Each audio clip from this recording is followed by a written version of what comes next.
By the early 1900s, the ruling Qing dynasty of China was on the decline.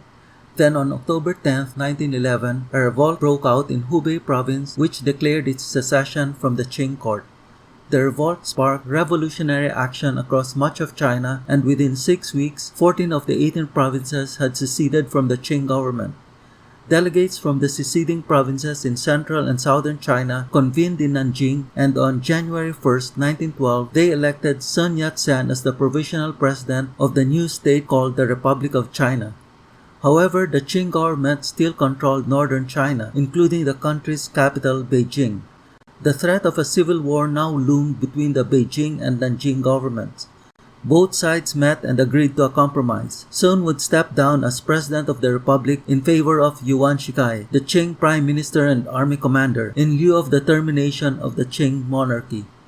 On February 12, 1912, the Qing emperor abdicated, ending 2,000 years of dynastic rule in China. China was now a republic with Yuan as president. From the outset, tensions existed between Yuan and Sun. In August 1912, Sun formed the Kuomintang ahead of the legislative elections, which the Kuomintang eventually won in a landslide.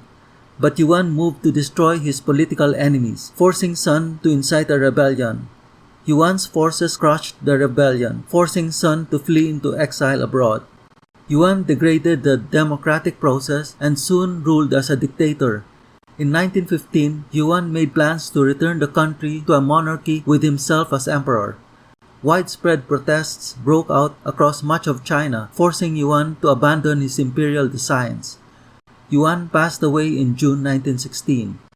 Thereafter, China fragmented politically and entered into a long period of warlordism.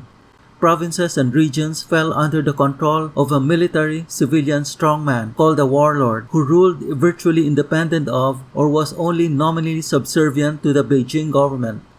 Meanwhile, in July 1917, Sun returned to China and set up a rival government with the Kuomintang in Guangzhou with the intention of forming his own army of conquest to reunify the country. A north-south divide emerged once again, with rival governments in Beijing and Guangzhou. Sun turned to the Western powers for military assistance but was turned down. He then approached the Soviet Union, which promised him support on the condition that Sun must allow members of the fledgling Communist Party of China to join the Kuomintang. Sun agreed. In 1923, with newly arrived Soviet funds, Sun founded a military academy to train recruits for his new army. The recruits came from different ideological backgrounds: Chinese traditionalists, right-wingers, left-wingers, and communists. In March 1925, Sun passed away. The Kuomintang was hit by a power struggle which ultimately split the party into two factions: the left-wingers, including the small group of communists, and the right-wingers led by Chiang Kai-shek, who, as commander of the Kuomintang army, held the real power. Initially, the two sides worked together. In July 1926, the Kuomintang army was built up and soon launched its campaign of conquest to reunify China. The campaign was a success. Within 6 months, dozens of regional and provincial warlords had been defeated, and in 9 months, the southern half of China had been captured. But in April 1927, Chiang Kai-shek began a bloody purge of the communists in the Kuomintang. Within a year, some 300,000 communists had been killed. In the aftermath, the Kuomintang Communist Alliance ended, sparking the Chinese Civil War.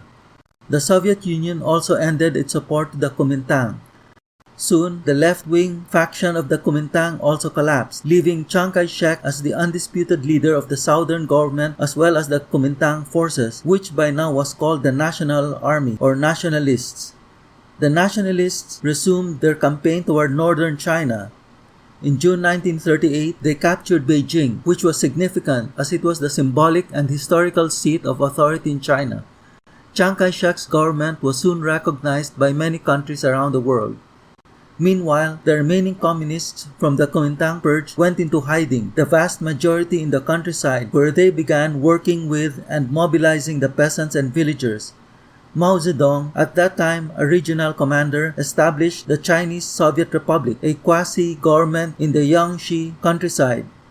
Mao also built up his militia called the People's Liberation Army, which by 1932 numbered 45,000 regulars and 200,000 auxiliaries. Soon learning of Mao's rebel government, Chiang Kai-shek sent his forces to attack Jiangxi. In 1935, the Nationalists broke through the Communist fortified positions. Facing annihilation, Mao and his 80,000 Communist followers made a breakout. They then began their historic Long March, an 8,000-mile, year-long foot journey toward Yan'an in Shaanxi province in northern China. Only 6,000 of Mao's followers survived the Long March. Other communist forces also escaped the nationalist encirclement and made their own journeys through different routes, with all making it to Yan'an. However, Mao had arrived there first and had established his authority over the Chinese communists, which thereafter was not challenged. Chiang Kai-shek soon learned of Mao's position and prepared to launch an attack on Yan'an. However, by this time, Japan's forces had occupied Manchuria and were annexing other Chinese territories. At gunpoint, two irate nationalist commanders forced Chiang Kai-shek to cancel his campaign in Yan'an and agree to a Nationalist-Communist alliance to fight the Japanese. In September 1937, the Nationalists and Communists signed a truce and formed a united front against the enemy. The events during the Japanese invasion and fighting in World War II would turn the tide of the Chinese Civil War away from the Nationalists in favor of the Communists. The major Japanese offensives were conducted in nationalist-held territories, with the nationalist strongholds of Shanghai, Nanjing, and Wuhan all captured in 1937. These offensives inflicted great losses in men and material to the nationalist forces. The Chinese people's confidence in the nationalist government plummeted, as it seemed that Chiang Kai-shek was incapable of saving the country. At the same time, the Communists' popularity soared because, unlike the Nationalists who used costly open warfare against the Japanese, the Communists employed guerrilla tactics with great success against the mostly lightly defended enemy outposts in remote areas. The Communists soon gained strength and influence in their strongholds in northern China. When Japan withdrew from China following its defeat in World War II, the Civil War had invariably shifted in favor of the Communists. The Communists now comprised 3 million troops and auxiliaries.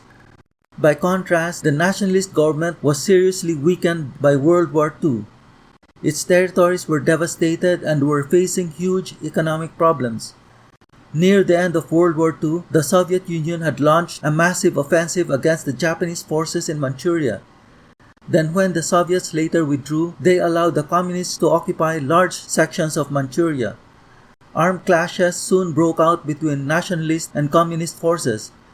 In July 1946, Chiang Kai-shek launched a massive offensive in northern China with 1.6 million troops, which failed to make progress. Then in September 1948, the Communists launched their counteroffensive. By November 1948, nearly the whole of Manchuria had come under Communist control. The Communists continued their offensive to the south and took Beijing and Tianjin following heavy fighting. By late January 1949, the Communists held all of northern China. By mid-January 1949, the Communists had gained control of the provinces of Shandong, Jiangsu, Anhui, and Henan, and all the territories north of the Yangtze River. Furthermore, many leading nationalist officers had begun to defect to the Communists. The defectors handed the Communists vital military information, seriously compromising the nationalist war effort. After the nationalist defeats in northern and central China, the war was essentially over. With ever-growing numbers of troops and weapons, the Communists made their final advance south virtually unopposed toward the remaining nationalist territories in southern and southwestern China. After unsuccessful attempts to negotiate the surrender of the nationalist government, the Communists crossed the Yangtze River and captured Nanjing, the former capital of the nationalists, who meanwhile had moved their headquarters to Guangdong. By October 1949, the Communists had broken through Guangdong, but not before the Nationalists had moved their capital to Chongqing. On October 1, 1949, Mao declared the establishment of the People's Republic of China. On December 10, 1949, as Communist forces encircled Chengdu, the last nationalist stronghold, Chiang Kai-shek departed on a plane for Taiwan. On March 1, 1950, Chiang Kai-shek resumed his position as China's president and declared Taiwan as the temporary capital of the Republic of China.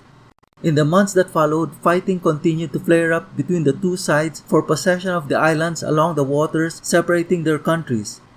Since no truce or peace agreement was made by and between the two governments that do not recognize the legitimacy of the other, to this day, the two countries are technically still at war.